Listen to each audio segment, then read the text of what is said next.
आज की ये कहानी एक ऐसे इन्वेंशन के बारे में है जिसकी हम सब की जिंदगी में बहुत ही ज्यादा अहमियत है, जो हम सभी की लाइफ में एक बहुत ही बड़ी समस्या है। लेकिन इस समस्या का समाधान आज से लगभग 25 साल पहले ही मार्केट में आ गया था। हम बात कर रहे हैं स्लूट डिजिटल कोडिंग सिस्टम की। रोम के स्लूट का जन्म 27 अगस्त 1945 को नीदरलैंड्स में हुआ था। स्लूट अपने 3 भाइयों में से सबसे छोटा था। उसके पिता एक हेडमास्टर थे जिन्होंने स्लूट के होते हुए अपने परिवार को छोड़ दिया था। अपनी पढ़ाई लिखाई करने के बाद स्लूट ने शादी कर ली और अपनी पत्नी के साथ उट्रेक्ट शिफ्ट हो गया। स्लूट एक बहुत ही ज्यादा तेज साइंटिस्ट था। उन्हें फिजिक्स और केमिस्ट्री से इतना प्यार था। स्लूट ने कई साल फिलिप्स इलेक्ट्रॉनिक्स में काम किया। हालांकि बाद में उन्होंने अपनी नौकरी छोड़ के सारा ध्यान खुद के इन्वेंशंस की ओर लगा दिया।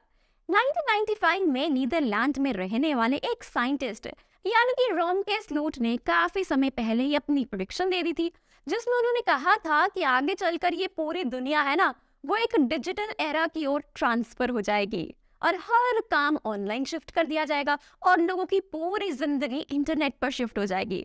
लेकिन उन्हें कहीं ना कहीं इस बात का अंदाजा भी था कि बढ़ती हुई जनसंख्या यानी कि पॉपुलेशन की वजह से लोगों को अपनी इस डिजिटल लाइफ में तकलीफें भी आने वाली है। ये वो समय था जब दुनिया में स्मार्टफोन लॉन्च हो चुके थे। साइंटिस्ट स्लूट को लगा था कि इस समय स्मार्टफोन में मौजूद स्टोरेज फ्यूचर में लोगों को बहुत काम पड़ने वाली है। और तभी उन्हें एक बहुत ही इंटरेस्टिंग आइडिया आया। उन्होंने एक ऐसा कोड क्रैक किया था जिसकी मदद से 4 GB इंटरनल स्टोरेज वाले फोन में हम 128 GB तक का डेटा स्टोर कर सकते हैं।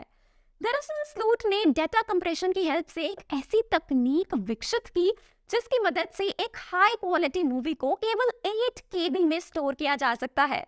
स्लूट ने अपनी इस टेक्नोलॉजी को फिलिप्स कंपनी के सामने भी पेश किया। पहले तो किसी को भी स्लूट की बातों पर विश्वास नहीं हुआ, लेकिन उसके बाद अपने सबूत देते हुए उन्होंने एक 64 KB की ड्राइव में 8 फिल्मों को ना सिर्फ स्टोर किया बल्कि उन्हें चलाकर भी दिखाया।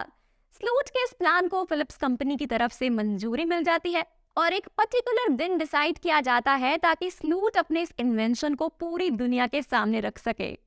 स्लूट बहुत ही ज्यादा खुश थे और बहुत इंतजार के बाद प्रेजेंटेशन का दिन भी आ जाता है। लेकिन उसे ठीक एक दिन पहले जब स्लूट मार्केट से अपने घर की तरफ जा रहे थे ना, तभी एक बड़ी सी कार आकर उनके साथ टकरा जाती है और उनका बहुत ही भयानक एक्सीडेंट हो जाता है, जिसके साथ मौके पर उनकी मौत हो जाती है। स्लूट की मौत के बाद उनका ड्राइवर कहाँ चला गया ये किसी को नहीं पता चल पाया। जिसके कुछ सालों बाद स्लूट का छोटा भाई स्टीव मार्केट में एक इन्वेंशन को प्रेजेंट करता है। ये स्लूट का वही प्रेजेंटेशन है जो काम के होने के बाद भी ज्यादा स्टोरेज की कैपेसिटी कर सकता है। असल में स्लूट की मौत के बाद उसके छोटे भाई ने उसके प्रोजेक्ट पर काम किया और ये ठान लिया कि वो अपने बड़े भाई के सपने को जरूर पूरा करेगा। उसने दुनिया को बताया कि उसके बड़े भाई का एक्सीडेंट नहीं था बल्कि उसके दुश्मनों के द्वारा कराया गया एक मर्डर था, ताकि वो दुनिया को ये इन्वेंशन ना दे सके। और इस तरह से स्लूट के छोटे भाई ने यानी स्टीव ने स्लूट के सबसे बड़े सपने स्लूट डिजिटल कोडिंग सिस्टम को पूरा किया। तो ये थी नीदरलैंड के साइंटिस्ट स्लूट की सबसे इंटरेस्टिंग इन्वेंशन यानी स्लूट डिजिटल कोडिंग सिस्टम की कहानी। और सुनने में आ रहा है कि ऐसे ही मिलती जुलती कहानी हमें देखने को मिल सकती है मिस्टर इंडिया 2 में। फिलहाल हमारी आज की कहानी यही खत्म होती है और आपको ये कहानी कैसी लगी हमें कमेंट बॉक्स में जरूर बताएं और बिल्कुल ना भूलें, अगर आप भी सिनेमा की दुनिया से जुड़ना चाहते हैं और यहाँ काम करना चाहते हैं तो डिस्क्रिप्शन बॉक्स में दिए गए जॉब लिंक पर जरूर क्लिक करें और इस अपॉर्चुनिटी का भरपूर फायदा उठाएं। तो इसी के साथ मैं दीपनैन आप सभी से लेती हूँ इजाजत। और अगर आपको हमारी आज की वीडियो पसंद आई हो तो इसे लाइक और अपने दोस्तों के बीच शेयर जरूर कीजिएगा और साथ ही साथ don't forget to subscribe the channel. हंसते रहिए, मुस्कुराते रहिए और देखते रहिए आपका favourite YouTube channel Bollygrad studios.